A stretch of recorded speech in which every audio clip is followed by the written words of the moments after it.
ఆంజనేయ రెడ్డి గారు, 8వ తారీఖు నుంచి కర్ణాటక అసెంబ్లీ సమావేశాలు జరిగిపోతున్నాయి. బీజేపీ చాలా కీన్గా అక్కడి పరిణామాలని ఫాలో అవుతుందని ఒక ప్రచారం, బీజేపీతో పాటుగా జేడీఎస్. డికే శివకుమార్ గారు గతంలో 1-2 సందర్భాలలో ఆయన నేపథ్యం ఆర్ఎస్ఎస్ నుంచి వచ్చిన ఇది కానీ లేదా ఆ పాటలు పాడటం కానీ ఇది జరిగిన నేపథ్యంలో అసెంబ్లీ సమావేశాలు ప్రారంభమైన తర్వాత అవిశ్వాస తీర్మానం కనుక పెట్టినట్టుగైతే ఈ గొడవని మరింత రక్తి కట్టించవచ్చు అన్న రీతిలో పావులు కదుపుతున్నారు బీజేపీ జేడీ. ఎందుకంటే జేడీఎస్ ఇప్పటిదాకా మాట్లాడలేదు, కానీ ఆయన ఎప్పుడైతే ఈ ఒక్కలిగకి సంబంధించినటువంటి మఠాధిపతులు మాట్లాడారో వెంటనే ఆయన ఖండించడం మొదలుపెట్టారు పూర్తిగా. ఇది కుమారస్వామి గారు, ఇది ఈ మఠాధిపతులకు ఏ సంబంధం రాజకీయాలు, అప్పుడు నన్ను ముఖ్యమంత్రిని తీసేస్తున్నప్పుడు వీళ్ళు ఎవరు మాట్లాడలేదు, ఈ గొడవ అంతా కూడా ఆయన మాట్లాడారు. సో ఆయన కూడా ఒక రకమైన ఇది ఉంది, ఒక్కలెక్కి సంబంధించి ఆయనే పెద్ద నాయకుడిగా ఉండాలని. సో ఇద్దరు కలిసి ఏదన్నా అవిశ్వాసాన్ని ప్రవేశపెట్టే అవకాశం ఉందా? అసలు ఈ సమస్య 8వ తారీఖులో పరిష్కారం అవుద్దని ఆశిస్తున్నారు, ఎలా ఉండొచ్చు ఆంజనేయ రెడ్డి గారు? శ్రీనివాస్ గారు, మీకు చర్చలో పాల్గొంటున్న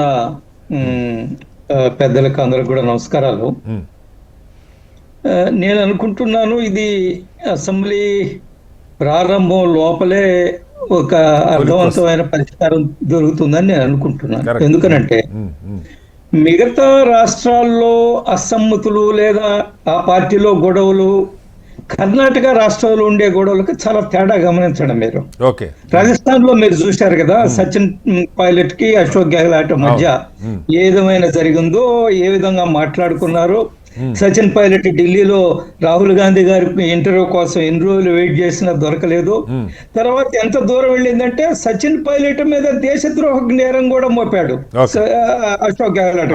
తీవ్రమైన ఆరోపణలు, కేసులు కూడా పెట్టారు, మనందరికి కూడా తెలుసు.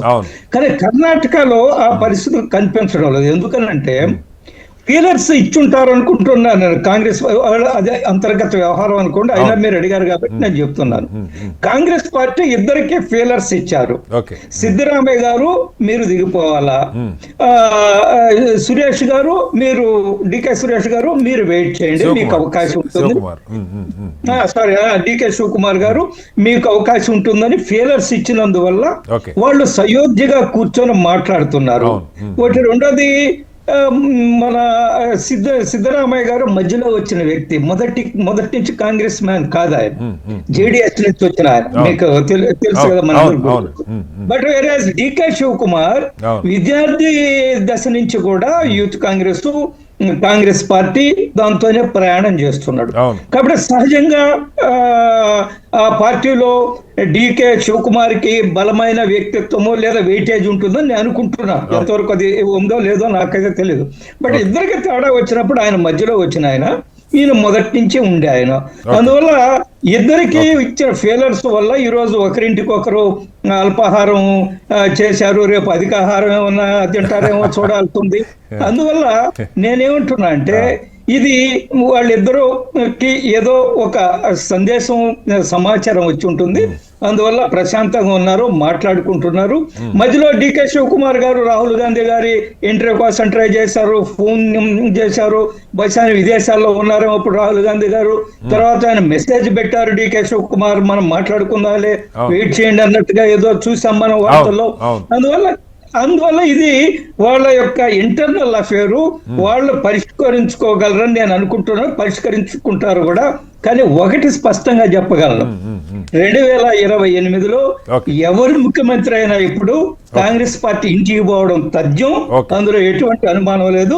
2028లో బీజేపీ నాయకత్వంలో జేడీఎస్ ప్రభుత్వం వస్తుందనే విషయంలో ఎవరికి ఎటువంటి అనుమానం ఉండవలసిన అవసరం లేదు. బాగా చెప్తున్నారు, జ్యోతిష్కం బాగా చెప్తున్నారు. మానవతరాయ్ గారు మీ దగ్గరికి మానవతారాయ్ గారిని ఒకరు మానవతారాయ్ గారు కొద్దిగా మానవత్వం చూపించండి. మానవత్వం ఉందండి, మీరు జ్యోతిష్యం చెప్పండి. పెట్టకండి దయచేసి. భానుమంతరావు గారు ఒక్క సెకండ్. ట్యాంక్ బండ్ మీద కూర్చుంటే పాపం వాళ్ళ ఉపాధి దెబ్బతింటదండి. సరే వాళ్ళ కాదు భానుమంతరావు గారు ఎవరి పార్టీ వాళ్ళు ఆశిస్తారు కదా. భానుమంతరావు గారు ఎవరి హోప్ వాళ్ళు ఉంటుంది. భానుమంతరావు గారు ఒక్క నిమిషం.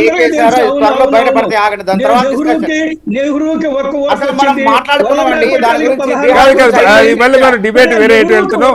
బీహార్ చర్చ ఇదే టీవీలో అయిపోయింది గతంలో. రైట్ భానుమంతరావు గారు ఒక్క సెకండ్. భానుమంతరావు గారు వల్ల ఈ మూఢనమ్మకాల వల్ల ఈ అసూయలు ఈ దిష్టిల వల్ల ప్రయోజనం లేదండి. భానుమంతరావు గారు మళ్ళీ వస్తారు.